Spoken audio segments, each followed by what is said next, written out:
Hi, my name is Joe Belfiore. I'm part of the Windows Phone team at Microsoft, and I'm here to introduce you to the next release of Windows Phone, codenamed Mango.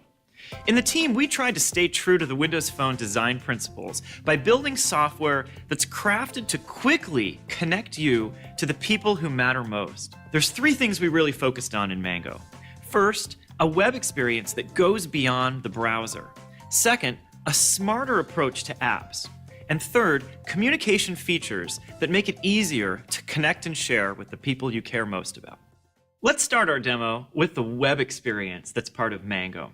And we're going to begin by talking a little bit about IE9. Now, many of you have heard that Internet Explorer 9 is available on your Windows PCs, and we've taken the same web browsing engine that you might be running on your PC and built it right into Mango. And the biggest advantage of this for you is a web browser that's blazingly fast at certain new kinds of web pages. Let's take a look at this in action. What I have here in front of me are actually a number of smartphones because we want to show you how fast IE9 is compared to these other phones. First, an iPhone 4, a BlackBerry Torch, the Motorola Atrix, an Android phone, and then our Windows Phone. What I'm going to do is launch an HTML5 web page. I'm going to try to do them on all four of them relatively at the same time. Here in IE, I'm going to jump to my favorites, and we'll see how fast they all draw this page. We'll go on the iPhone, on the BlackBerry, on the Android phone, and here we go on IE9. Now, this is the same exact web page, and all the smartphones are drawing it. You can see here the Windows Phone is drawing it really quickly. In fact, right there it shows that that's 24 frames per second. The Android phone is getting 10 frames per second. The iPhone here is getting 2 frames per second, and the BlackBerry actually isn't reporting. Oh, there we go. It's reporting 4 frames per second. Because IE9 has hardware acceleration built in, it takes advantage of the graphics on the phone, you can see that IE9 finished first.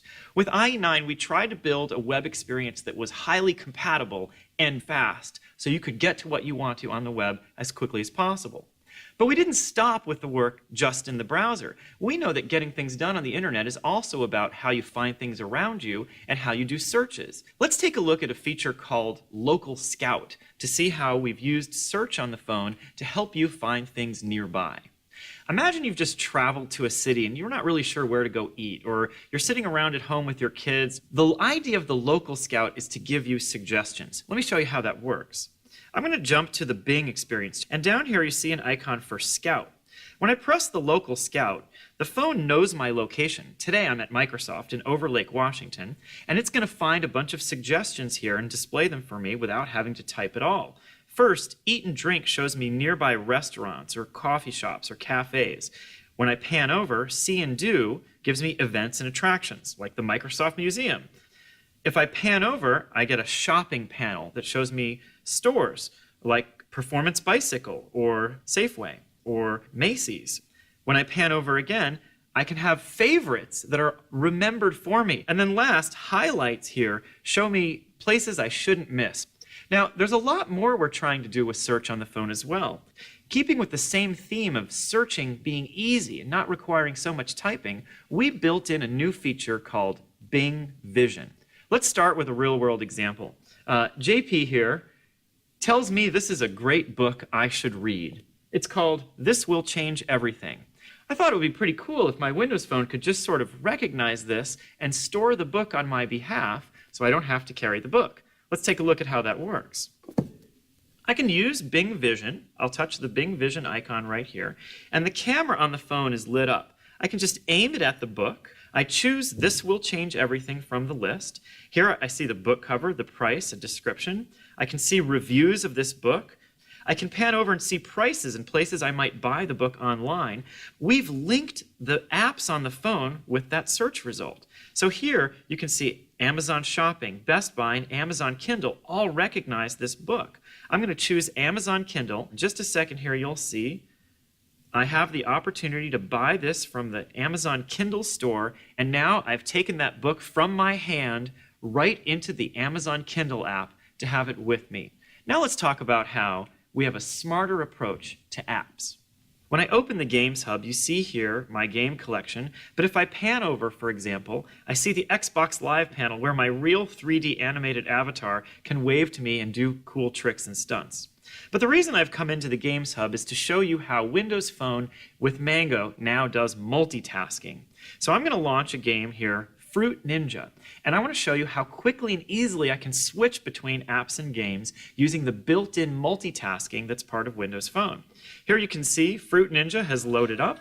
I'm going to slash to start a new game and slash to say classic mode. And here I am hacking away at Fruit in an Xbox Live enabled game trying to get achievements. And when you're done playing that game and ready to try some different action, press and hold the back button. And all of the apps and games that I've been doing recently are displayed right here, so it's fast and easy for me to switch back to them. I'll choose this one to switch back to Rise of Glory, a great flying game that I have to try to pilot my plane around and avoid getting shot down in real time. And when I want to switch again, I can simply press and hold the back button, and again I see all the apps and games that I've been using recently. And here I want to show you a Best Buy application where an app that's a pretty simple thing does a lot more on a Windows Phone. Imagine I'm interested in a new Samsung LED TV, and I've been using the Best Buy app to find one, but the one I really want has been out of stock. And I've decided I want the Best Buy app to tell me when the TV is available nearby. So I'm going to choose Pin to Home Screen to not just pin the Best Buy app, but to literally pin the 46-inch Samsung LED TV right there to my home screen. Now watch and imagine, if the TV had just gotten in stock, the live tile can now flip over and notify me, your TV is just 3 miles away. And when I launch the Best Buy app from that live tile, it jumps right to the LED TV, gives me information about the TV, like its in-store availability. When I choose that, I can see all the stores in my local area that have the TV. If I choose this one in Bellevue, I can get the store's hours or directions. Those are just a few examples of the ways that we've tried to make apps smarter on Windows Phone, where the same apps do more. Last, let's take a look at some of our great new communications features. Let's start with email.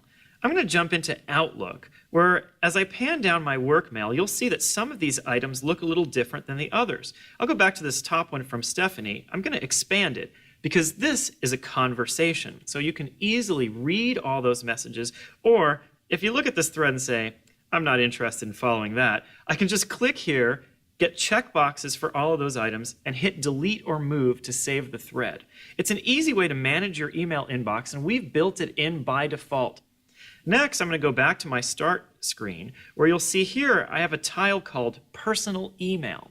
One of the ways that we wanted to make email management a lot easier. You might have your work email in Outlook, but a lot of people have more than one account for personal email. We can bring those all together. We let you choose which email inboxes you want to put together and link, and we'll give you one tile that lets you see all that mail. It's a flexible approach that puts you in command of how you're going to do your work or your personal mail. The next feature area I want to talk about is called Groups. In Mango, we now enable you to set up groups of people that you want to interact with together. If you look here on my start experience, you'll see a tile there called Friends. That's an example of a group that I created. When I click on it, inside you'll see tiles for each of the 6 people who are members. And as these tiles animate, you get status information about what each of those people are doing, and that's bubbled up to your start screen for you. If I pan over, I can see a feed of what's new for all these people. This is their social network activity on Facebook or Twitter or LinkedIn or Windows Live, all aggregated into one place. If I pan over again, you'll see all the pictures that these people have been taking or posting. There's pictures of all my friends together on Facebook, or I can view the individual albums of any of these people so I can stay up to date with the activity of my friends in terms of what they're doing with photos. The last thing that I'm going to do here is show you a feature we call Threads. If you think about the way people have been doing typed messages between each other, there was text, but now there's lots and lots of different networks, and we've brought them all together. I'm going to touch Chris Gray here, and I'm going to choose to send him a message. And you'll see here in my message view, earlier I was having a text conversation with him. Here, he sent me a message using Facebook chat, which is supported as part of our Threads feature. And what I'm going to do is actually see if he's available on Windows Live Messenger. I'm going to switch over where I can choose between texting him, sending him a message on Facebook or Messenger. It says he's available on Messenger, so I'm going to say, Yo, dude, you on your Xbox? Question mark. Send. We know that Messenger can connect to your PC or your Xbox, and now with Threads, your phone can communicate with people on any of those networks, Facebook, Windows Live, or over text in a simple integrated way. And you see there, Chris has replied, yep, sure enough, he's on his Xbox. Dance Central is awesome. What you just saw were the main highlights of Mango: smarter and easier communications, apps, and the web.